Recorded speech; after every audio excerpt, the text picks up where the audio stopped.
In my previous experience in retailing, when someone wanted to see you when you were the manager, it was a complaint.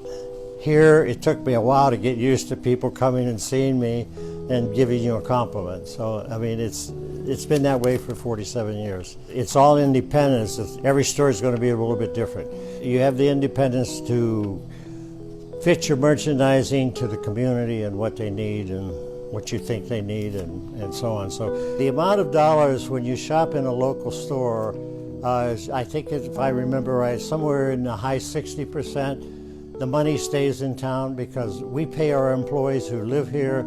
If we make any money, it stays here in the bank. And it's something that we should think about on an annual basis and not just for Shop Small. But we have a very successful Shop Small Day on Saturdays. We welcome everybody and we hope to see a lot of people.